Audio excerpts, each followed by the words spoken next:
السلام علیکم ورحمۃ اللہ وبرکاتہ۔ اسلامک ہب کے معزز سامعین، امید کرتا ہوں کہ آپ تمام لوگ خیر و عافیت سے ہوں گے۔ ڈیئر ویورز حضرات، آپ سب لوگوں سے گزارش ہے کہ ایک دفعہ درود شریف پڑھ لیجئے۔ جس طرح کہ آپ تھمبنیل سے اندازہ لگا چکے ہیں کہ میں اس ویڈیو میں حضرت آدم علیہ السلام کی تخلیق سے پہلے اس دنیا میں کیا موجود تھا اس بارے میں بات کرنے والا ہوں۔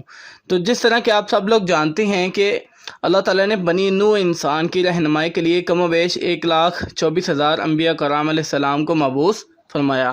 انبیاء کرام کی بعثت کا سلسلہ حضرت آدم علیہ السلام سے شروع ہوا اور اس مبارک سلسلے کا اختتام حضرت محمد صلی اللہ علیہ وسلم کی ذات بابرکت پر ہوا۔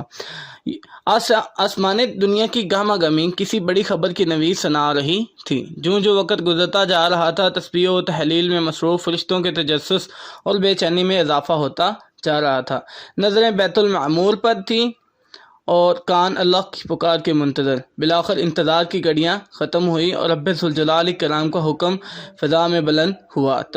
جس طرح کہ قرآن مجید میں ارشاد ہے، میں زمین پر اپنا نائب بنانے والا ہوں۔ فرشتوں نے اس فیصلے پر حیران تھے اور متعجب بھی۔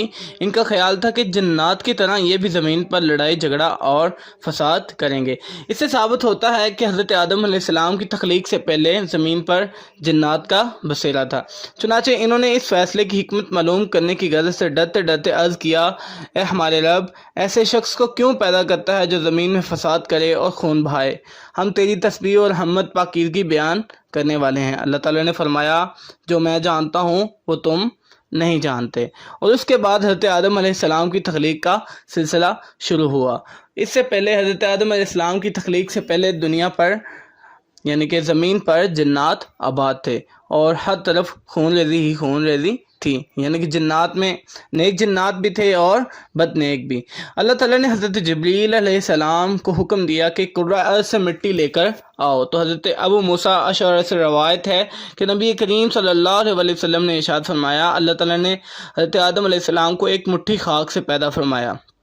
یہ مٹی تمام روئے زمین سے حاصل کی گئی تھی۔ یہی وجہ ہے کہ حضرت آدم علیہ السلام کی نسل میں مختلف رنگ و زبان کے لوگ پائے جاتے ہیں، اور یہ حدیث ابو داؤد اور ترمذی سے ماخوذ کی گئی ہے۔ اور ایک دوسری حدیث حضرت ابو ہریرہ رضی اللہ تعالیٰ عنہ سے روایت ہے کہ حضور اکرم صلی اللہ علیہ وسلم نے فرمایا کہ جب اللہ تعالیٰ نے حضرت آدم علیہ السلام کو پیدا فرمایا تو ان میں روح پھونکی تو ان کو چھینک آئے، جس پر انہوں نے الحمدللہ کہا۔ یوں سب سے پہلے ان کے منہ سے اللہ کی حمد نکلی، پھر اللہ نے برحق ربو کا فرمایا۔ ابن حبان میں یہ بیان ہے۔ اللہ تعالیٰ نے حضرت آدم علیہ السلام کو 4 عظیم شرف اور مرتبے عطا فرمائے۔ نمبر 1، اپنے ہاتھ سے پیدا فرمایا۔ دوسرے نمبر پر خود اس میں روح پھونکی۔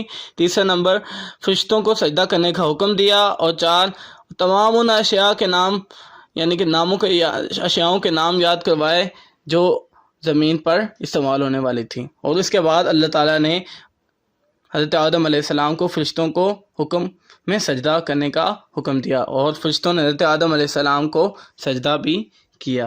تو اس سے ایک چھوٹی سی بات ہے، اس میں یہ ثابت ہوتا ہے کہ حضرت آدم علیہ السلام سے پہلے دنیا پر جنات آباد تھے۔